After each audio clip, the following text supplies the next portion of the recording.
बिस्मिल्लाहिर्रहमानिर्रहीम। अस्सलाम वालेकुम। आज हमने पढ़ना है future perfect tense. Previous lecture में हमने प्रेजेंट परफेक्ट टेंस और पास्ट परफेक्ट टेंस पढ़ा था। तो इस तरह से आज ये हमारा परफेक्ट टेंस की सीरीज़ में लास्ट लेक्चर है। फ्यूचर मुस्तकबिल परफेक्ट मुकम्मल और टेंस ज़माना फ्यूचर परफेक्ट टेंस। तो चलते हैं इसकी डेफिनेशन की तरफ। Future perfect tense denotes an action that will be completed by certain future date. ये वो टेंस है जिसमें किसी काम का करना या होना आने वाले ज़माने में किसी ख़ास वक्त पर मुकम्मल होना ज़ाहिर करता हो। फ़िक्रे के आखिर में क्या आता है? चुका है, चुका होगा, चुकी होगी, चुके होंगे या लिया होगा। जैसे कि वो सेब खा चुके होंगे, उन्होंने सेब खा लिए होंगे। इस तरह के जितने भी सेंटेंसेस हैं ये फ्यूचर परफेक्ट टेंस में आते हैं। सबसे पहले हम देखेंगे कि इसमें हेल्पिंग वर्ब कौन सा यूज़ होता है। Shall have, will have. दो हेल्पिंग वर्ब्स यूज़ होते हैं, shall have and will have.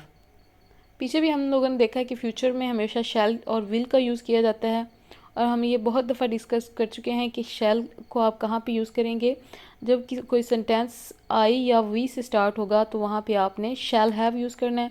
इसके अलावा जितने भी जुमले होंगे, जितने भी नाउन या प्रोनाउन होंगे, उनके साथ आपने विल हैव यूज़ करना है। सब्जेक्ट के बाद सिंपल सेंटेंसेस यानी कि अफर्मेटिव सेंटेंसेस को बनाने का तरीका देख लेते हैं। सबसे पहले सब्जेक्ट, उसके बाद हेल्पिंग वर्ब। हेल्पिंग वर्ब हमारे पास कौन कौन से हैं? Shall have, will have.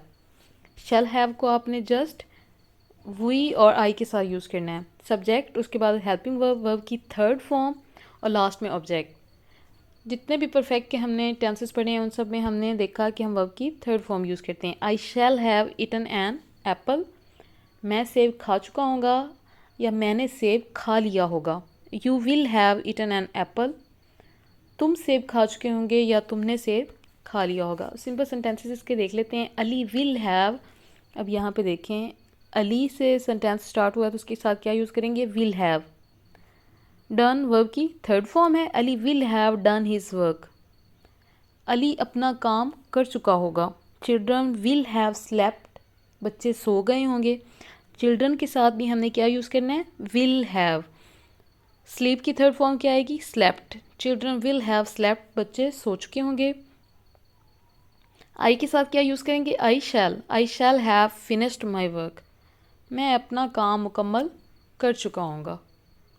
अब ये हमारे पास सिंपल सेंटेंसेस हैं। इसमें हमने ये डिस्कस कर लिया है कि हमने जब सेंटेंस आई और वी से स्टार्ट होगा तो हम शैल यूज़ करेंगे, शैल हैव, और बाकी के साथ हम विल हैव यूज़ करेंगे और वर्ब की थर्ड फॉर्म यूज़ करेंगे। नेक्स्ट हम देखेंगे कि नेगेटिव को कैसे बनाना है।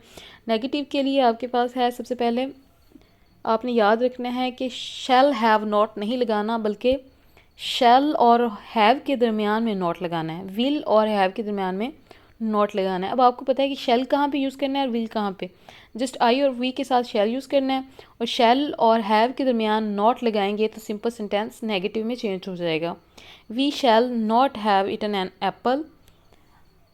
मैं सेब नहीं खा चुका होगा, सॉरी हम सेब नहीं खा चुके होंगे, या फिर हमने सेब नहीं खाए होंगे। We shall not have eaten an apple. हमने सेब नहीं खा लिया होगा। ये इसकी उर्दू में ट्रांसलेशन होगी। अब इसके सिंपल सेंटेंसेस देख लेते हैं। अब देखें यहाँ पे शैल और हैव के दरमियान में क्या लगा दिया? Not. I shall not have finished my work. पीछे हमने पढ़ा I shall have finished my work, मैं अपना काम मुकम्मल कर चुका हूँगा, और यहाँ पे I shall not have finished my work, मैं अपना काम मुकम्मल नहीं कर चुका हूँगा। She will not have change her dress. अब यहाँ पे देखें शी विल सिंपल होता तो she will have change her dress, और यहाँ पे नेगेटिव है she will not have change her dress. Last में हमारे पास you will not have returned home. Simple होता कि तुम घर पहुंच चुके होंगे, you will have returned home, लेकिन यह है कि तुम घर नहीं पहुंच चुके होंगे तो ये होगा you will not have returned home.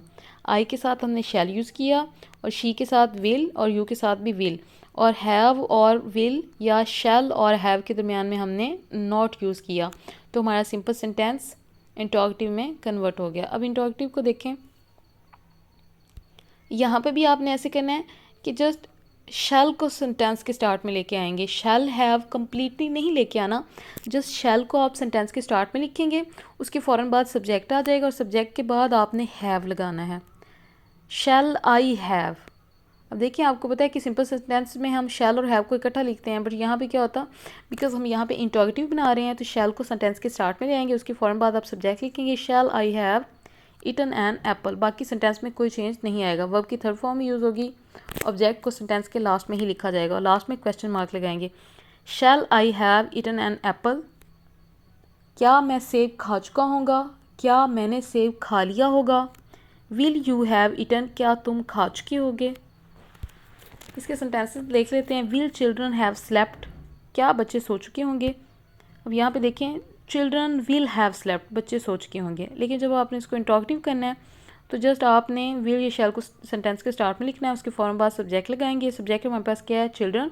इस तरह विल वी हैव रिच्ड, क्या हम पहुँच चुके होंगे। विल द बस हैव स्टॉप्ड, क्या बस रुक चुकी होगी।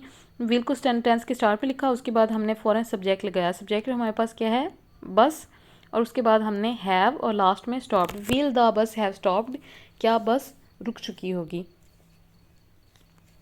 लास्ट में हम वो वाले सेंटेंसेस देखेंगे जो नेगेटिव होने के साथ साथ इंट्रोगेटिव भी हैं, उनमें सवाल भी पूछा जा रहा है और नफ़ी भी की जा रही है। उनको आपने कैसे बनाना है, सबसे पहले आपने लिखेंगे विल, उसके बाद हम लगाएंगे सब्जेक्ट और सब्जेक्ट के फ़ौरन बाद हमने नॉट लगाना है।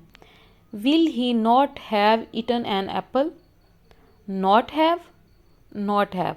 विल या शैल को आप सेंटेंस के स्टार्ट में ले आएंगे, उसके फ़ौरन बाद सब्जेक्ट लगाएंगे और सब्जेक्ट के बाद आपने नॉट हैव लगाना है। तो ये आपका जुमला बन जाएगा जो नफ़ी भी कर रहा होगा और साथ में सवाल भी पूछ रहा होगा। Will he not have eaten an apple, क्या वो सेब नहीं खा चुका होगा। Will the bus not have stop, क्या बस नहीं रुक चुकी होगी। Shall we not have won the match, क्या हम मैच नहीं जीत चुके होंगे। और यहाँ पे देखिए हमने शैल लिखा है बिकॉज सब्जेक्ट हमारे पास वही है और वही के फ़ौरन बाद हमने क्या लगाना है, नॉट हैव। तो ये था हमारे पास फ्यूचर परफेक्ट टेंस। तो आज हमारे पास जो परफेक्ट टेंस है उसकी सीरीज़ भी कंप्लीट हो गई है। सबसे पहले हम फ्यूचर परफेक्ट टेंस को थोड़ा सा रिवाइज़ कर लेते हैं कि फ्यूचर परफेक्ट टेंस है क्या। ये वो टेंस है जिसमें किसी आने वाले ख़ास वक्त पे कोई काम मुकम्मल होता हुआ नज़र आएगा। फ़िक्र के आखिर में चुका है, चुके हैं वगैरह आता है, या लिया होगा, जैसे कि मैं सेब खा चुका होगा, या मैंने सेब खा लिया होगा, हमने सेब खा लिए होंगे, बच्चे सो गए होंगे, इस तरह के जितने भी हैं। और इसमें हम हेल्पिंग वर्ब क्या यूज़ करते हैं, शैल हैव और विल हैव। वर्ब की थर्ड फॉर्म यूज़ की जाती है। जब आप इसको नेगेटिव बनाते हैं तो शैल हैव और विल हैव के दरमियान में नॉट लगाते हैं।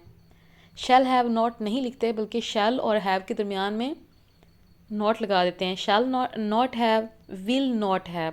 और इसी तरह जब आप इसको इंट्रोगेटिव में कन्वर्ट करते हैं तो हेल्पिंग वर्ब में से शैल को या विल को सेंटेंस के स्टार्ट में ले आते हैं, उसके बाद हम सब्जेक्ट लिखते हैं और उसके बाद में हम हैव लिखते हैं। और जब आप उसको नेगेटिव इंट्रोगेटिव बनाते हैं तो सबसे पहले हम विल या शैल को लिखते हैं, उसके बाद हम सब्जेक्ट लिखते हैं और उसके बाद हम नॉट हैव लगाते हैं और लास्ट में क्वेश्चन मार्क।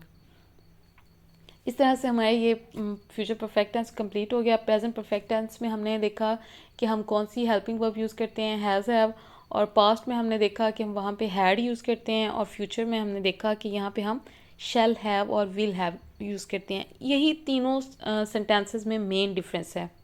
अगर आप प्रेजेंट परफेक्ट का कोई सेंटेंस बनाएंगे तो वहाँ पे आपने जस्ट हेल्पिंग वर्ब को चेंज करना है, जो कि आपके पास होगा हैज़ और हैव। बाकी सेम स्ट्रक्चर वही है कि आपने वर्ब की थर्ड फॉर्म यूज़ करनी है। और जब आप इसको पास्ट परफेक्ट टेंस में बनाते हैं तो उसमें भी जस्ट आपने हेल्पिंग वर्ब को चेंज करना होता है। वहाँ पे आप हैड हेल्पिंग वर्ब यूज़ करते हो, और यहाँ पे फ्यूचर परफेक्ट टेंस में आप कौन सी हेल्पिंग वर्ब यूज़ कर रहे होते हैं, यहाँ पे आप shall have and will have use करते हैं।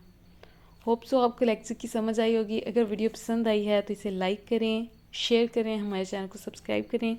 थैंक यू, अल्लाह हाफिज़।